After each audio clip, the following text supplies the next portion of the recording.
Honored to be joined by Victor Zhao, the president of the National Academy of Medicine, known to probably virtually everyone in this high IQ audience, and a person that has been deeply involved in medicine issues around the world, medicine issues, discovery issues, medicine issues, all the issues around healthcare around the world. And so, Victor, thank you so very much for your being here, and thank you for offering to spend about half an hour with us on an informal conversation about brain health and Alzheimer's and mental health. First, I want to just ask you, make the observation that on the global stage of health issues, brain health or Alzheimer's or mental health seems not to be as high as would seem to be warranted by the prevalence, the social and economic impact of those conditions around the world. And I'm curious as to why, based upon your view of the world, why that is the case. George, thank you very much for inviting me. I feel very honored to be sharing this half an hour with you and with your attendees. I happen to think that brain health, mental health, Alzheimer's are very important areas that we must have much more visibility, because it is area of largest unmet need in a sense.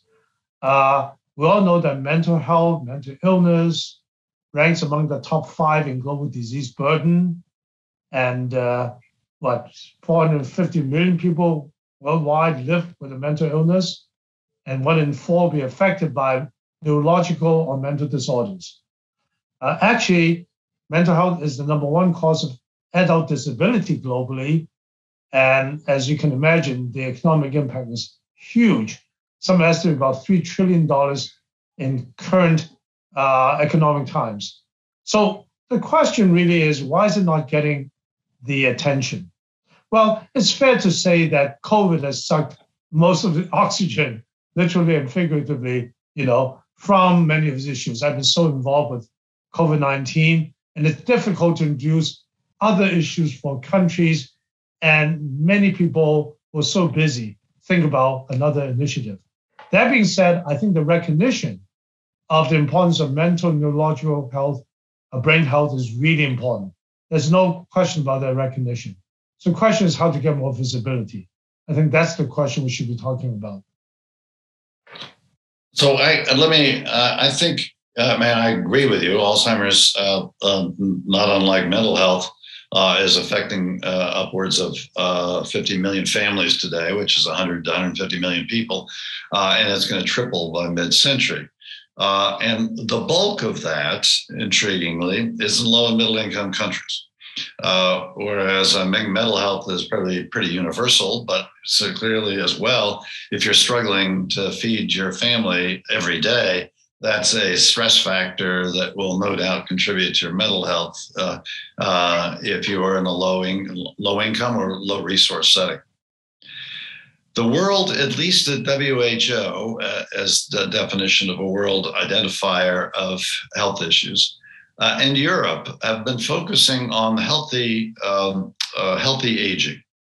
And yet when you look at sort of the sub-agendas within healthy aging, brain issues do not seem to rise to what I would have thought to be close to the top of the issues. I mean, it is no fun if you are living to 85 or 90, but the last 5 to 10 years of your life are spent in without memories of your family and total dependence on family members or friends. So why do you think that even in the areas of sort of healthy aging, we aren't focusing on the brain? Is it complicated? Is it just too? I would say it's regrettable if there's not a focus on it. Certainly in my work, I certainly focus a lot on this issue of Alzheimer's and mental health problems, particularly in the older population.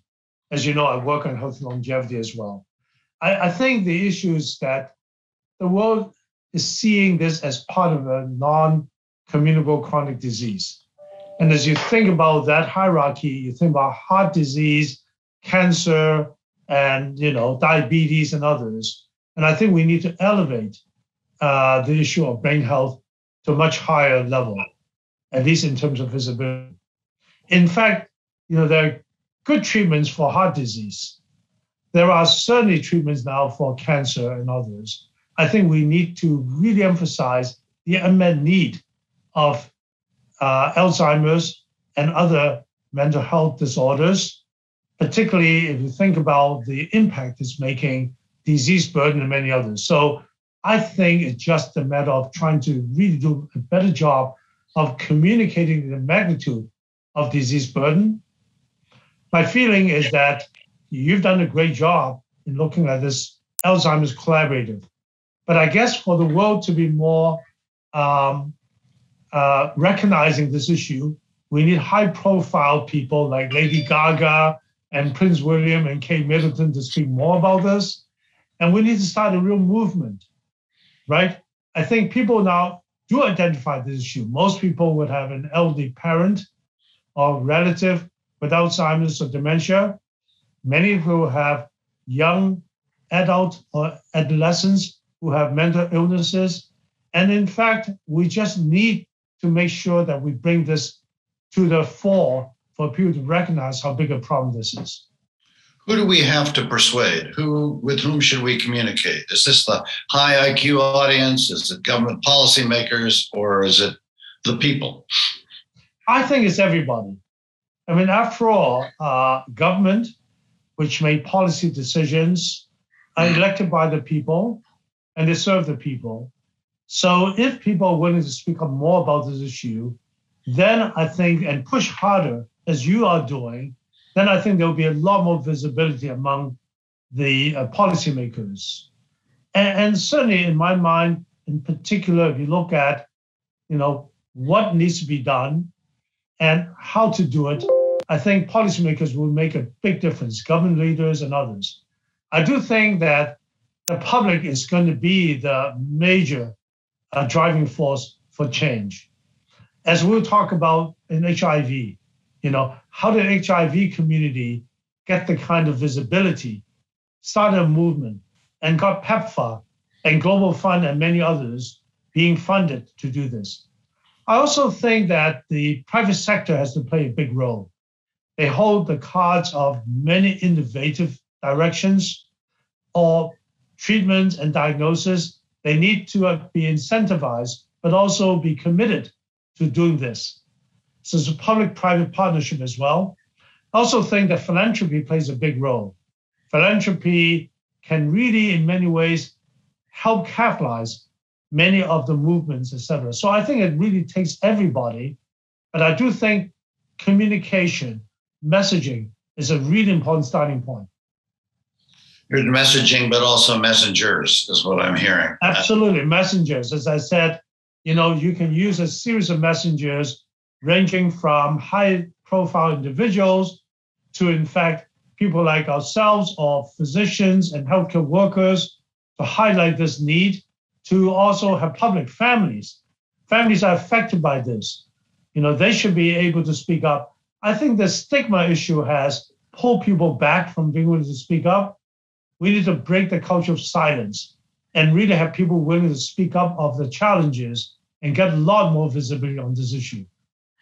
You focus a good deal of your work on equity and the ability of the sort of what high resource countries would call the rest of the world engaged in this discussion, engaged in elevating the importance of this issue. So I am curious as to how you think about that in the area of brain health, because if you talk about stigma, it may be a high level of stigma for mental health and neurodegenerative disease in high resource countries.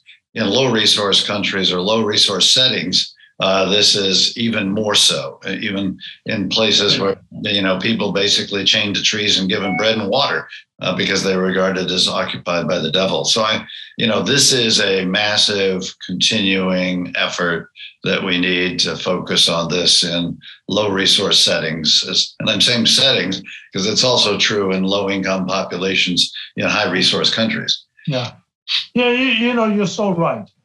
Everyone, everywhere in the world deserves an equitable chance to have access to treatment, to prevention, to diagnosis, etc. So equity is really important. As you said earlier, that the low and middle income country bears the greatest burden of Alzheimer's disease and mental health.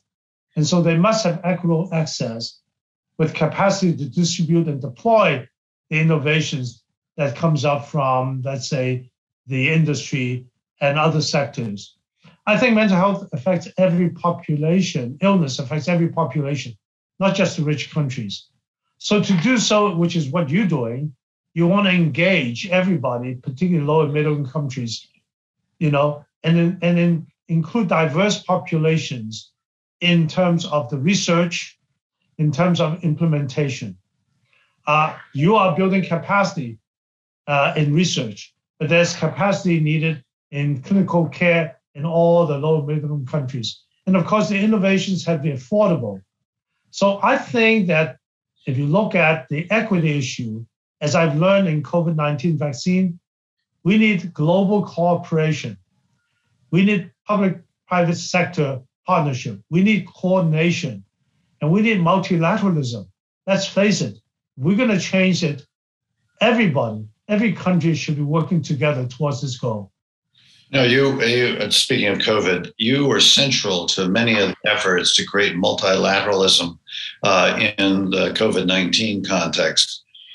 It was a challenge because in the end, when we began to develop vaccines, they were hoarded by high resource countries. So I'm curious, what have you learned about trying to think about this up front? We had a panel right in front of you about vaccine development in Alzheimer's. And the estimate was that we'll have a vaccine for Alzheimer's in 5 to 7 years. So what have we learned that we ought to be doing 5 to 7 years before a low-cost, accessible vaccine is actually on market and approved? What ought we to be doing in advance of that to get sort of a mindset that says everybody is in this, not just the high-resource countries? Oh, absolutely. So we've learned a lot from COVID. When you think about vaccines, you always think about starting with the basic research. And certainly in COVID, the prototype pathogen approach, studying SARS-CoV-1 for many years, allow us to be ready when SARS-CoV-2 hit the world. But the mRNA platform was also ready. So when these things came together, it was great. But that was not enough, because when we are celebrating how fast the vaccine and present speed to which we get vaccine, what we learn a lot is everything else is not in place. Your point about coordination and multilateralism. So what are they? Well, okay, you need to go from that to clinical trials. You need, as you talked about, you and I just talked about this, the network clinical trials, the inclusion of different countries, low and middle countries, and the ability to adapt to adaptive trials, much faster trials is going to be necessary to cut the time from finding a vaccine candidate to proving that it works. But that's not enough. Then you need manufacturing. So in COVID-19, if you say we wait till the vaccine shows it works through clinical trials, we can show vaccine work, and then manufacture, you're going to have a gap of months to years where people are waiting for it. So manufacturing has to be ready to make those vaccines. Procurement, you need to be sure that countries already know that they can be able to procure the vaccines so that when it's ready, it's going to be ready to go to different countries. And then the last mile of delivery, deployment, getting shots in the arm, there's going to be a whole factor of the need to have countries ready, to have the workforce capacity, and to have the ability of public health to deliver them. So I think that Alzheimer's vaccine, if you have it within 5, 7 years, all these things have been in place, what we call an end-to-end system. That end-to-end system should be in place. And as you think about where you can be going, I think these individual components should be all lined up together and get ready to move forward in a coordinated fashion. So one of the suggestions that Tim Evans, formerly of the World Bank, had was we need special purpose vehicles that will cause a focus to be made on a particular therapeutic area, and at the same time be able to plug into larger institutional arrangements that are more general in context in order to provide finance, regulatory engagement, and what is really missing is the universal health care needed to get health systems up to speed. So that's a WHO effort. That's a World Bank effort. That's a collaborative regulatory effort. All of those, which are general purpose in character, but with somebody pounding on the desk with respect to a special purpose vehicle focused on a particular area. So tell me about whether that makes sense, and if it does make sense, how we deal with mental health and Alzheimer's, which are different sort of demographic impacts, the different special purpose vehicles. Yeah, I mean, Tim is absolutely right about that. There are examples of this. In the maternal health area, there's a GFF that was a special purpose that people come together to say we need to improve maternal health and therefore created such a special vehicle. The World Bank has talked about the need for mental health financing mechanism. And of course, you have, and my good friend Garen Stagg and I have talked to them, after, in fact, a 2018 meeting, I believe, on the need to finance mental health. And as you are doing with your Alzheimer's Collaborative, Garen and I started the Healthy Brain Global Initiative, which hopes to raise $10 billion to enhance research and implementation in the area of mental health. So you're right. And you think about PEPFAR and the ability for Congress and George W. Bush to allocate money for this specific disease area is very impressive. So I think that's certainly one important way of approaching this. Yeah, I recall at the time that George W. Bush thought it was immoral that we had a disease, a treatment for a condition like HIV/AIDS, and we weren't getting it to the population in sub-Saharan Africa that had the condition. So, I mean, this notion of a moral commitment on the part of the larger resource countries, seems to me, was essential to his thinking about why to create PEPFAR. And then, of course, he did it with a demand that it sort of be matched by other countries around the world. So, sort of that kind of global leadership, we don't really have it in either of our conditions. I mean, either being mental health on one end and Alzheimer's on another. Yeah, I would say that this is when I look back on these areas, take HIV, there's a global movement that captured every politician's attention and make the compelling case about the suffering. I think we need to do the same in mental health and Alzheimer's disease. We really need to push for that kind of global movement. And, we should all talk about how to make this happen. But clearly, there's no question. As much as I admire the politicians who make the right decisions because they truly believe in it, they are also compelled by public opinion and what's pressing, from the public of areas that need to act. And I think we can do a lot more in this area. So I quite agree with you that this is something we need to really focus on. So what ought we to think that we ought to do in the next year when we gather for Lausanne 9? In the sense of holding ourselves accountable for action, what kind of expectations might we create for ourselves as a community, which is represented by the hundreds of people on this call? What ought we to set for ourselves as an expectation for progress in the next year or 5 years? Hey, George, I'm thinking about the climate change movement, something much closer because we just came up from COP26, and the Greta Thunberg and the young generation that's pushing for climate change. I think a powerful message is actually from a younger population, because many of them have to care for the older grandparents, parents. They see this as a real issue. Many of them also have friends, as I said, 1 in 4 affected by mental illness. That getting movement from a younger population is critical, an intergenerational movement. Besides you and I speaking, they say, those old guys, of course, they're going to talk about their own concerns. But I think if this is a public concern of a global magnitude, which it is, then I think this is going to capture a lot more attention. You already have the data. I said earlier about the epidemiology and the economic impact is huge. But let's say, take an average individual in the United States.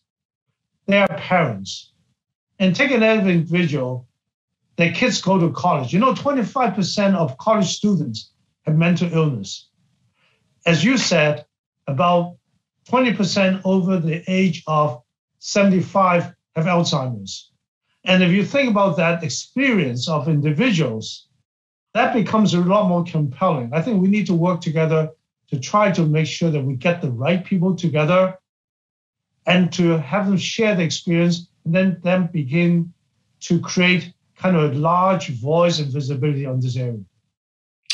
I have found that there are a number of heads of state who have had Alzheimer's in their family, and yet they are careful not to speak publicly about it. And I find it interesting because I do think the stigma of a parent having Alzheimer's rubs off on the child in a sense. Absolutely correct. So, I mean, and same thing with mental health. If you do that, the head of state had a parent with schizophrenia or massive depression or other conditions, you'd think, well, what about that head of state, right? That's why I was saying privately, it's my experience too.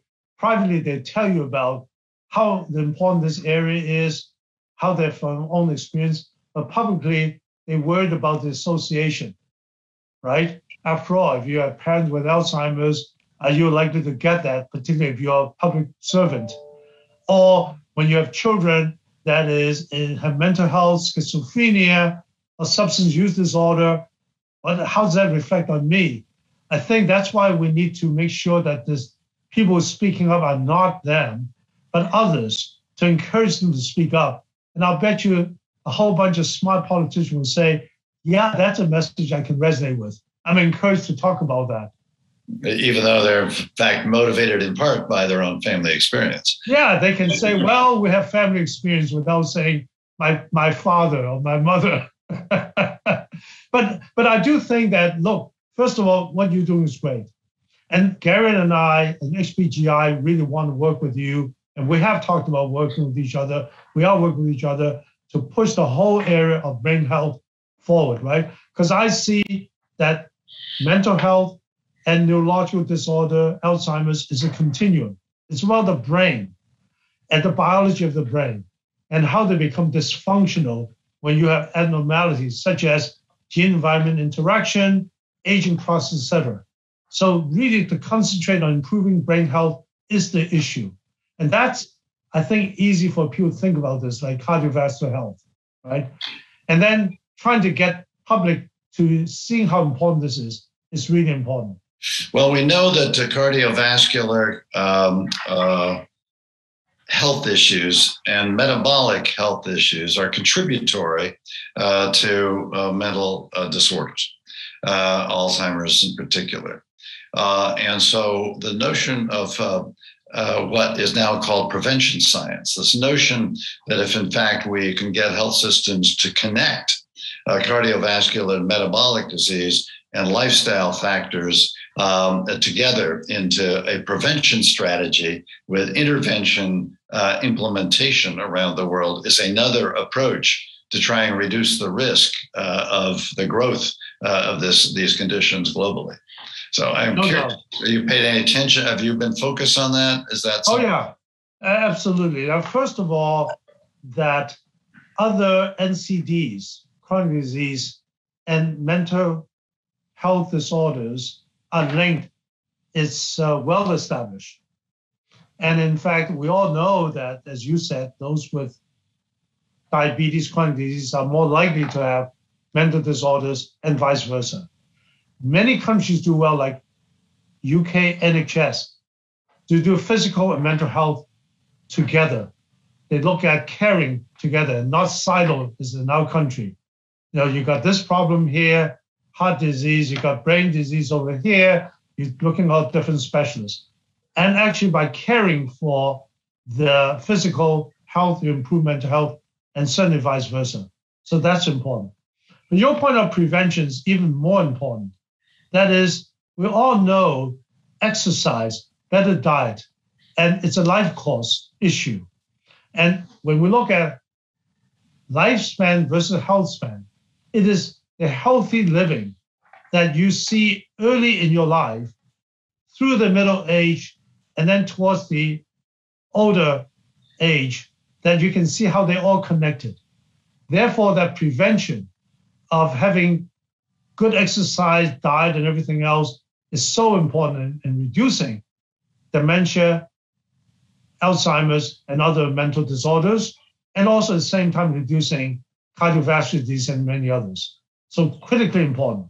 Yeah, I think you make a really good point, because we know that the educational attainment or lack of educational attainment is a correlative of late life mental health issues, as is discrimination, as is sexual violence in the home, as are a wide variety of things that occur during the course of your life. One of the great predictors is psychological and psychological illnesses, and one of the side effects of dementia is a variety of psychological and psychiatric conditions. So I think that your linking of the two and making it a life course issue is a really interesting insight. Absolutely. I think that that's why the whole idea of healthy longevity you mentioned is so important.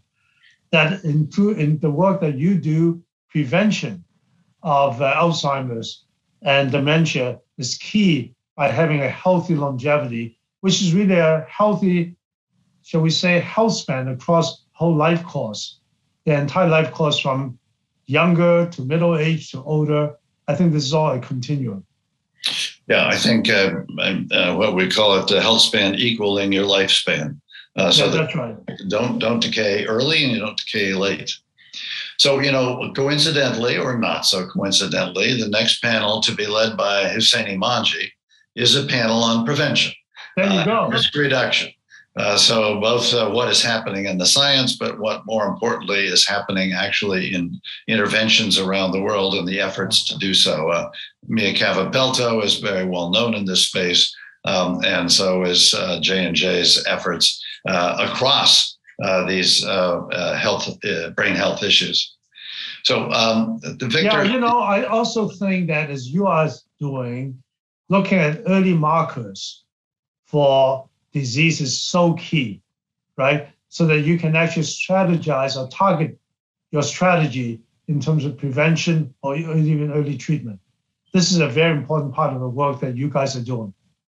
Well, as we thought through in the last panel, the idea of vaccine, the notion of being able to identify the population that should be screened, and the tests that you would utilize to determine risk or presence of early pathological conditions way before symptoms occur, so that you can apply a vaccine to the right populations at the right time to basically prevent symptomatic Alzheimer's, even if you have some pathology. It's a critical issue. So can I come back to your point about education attainment and other issues? To me, it's the bigger basket of social determinants.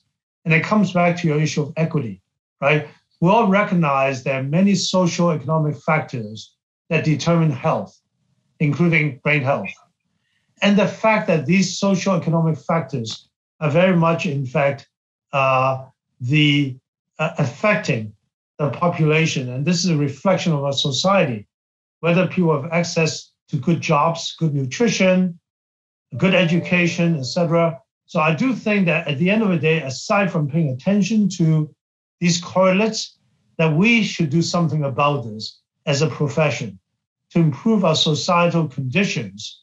And this, of course, leads us back to many of the earlier conversation about the public, the government, and the need to address many of these fundamental issues. Yes. Victor, thank you for your time. Thanks for your partnership. Thanks for what you do around the world every day on all these health issues. It's been a real privilege talking to you, and I look forward to the next time we can see each other in person. George, the privilege is all mine. Thank you very much for giving me the opportunity to speak to you.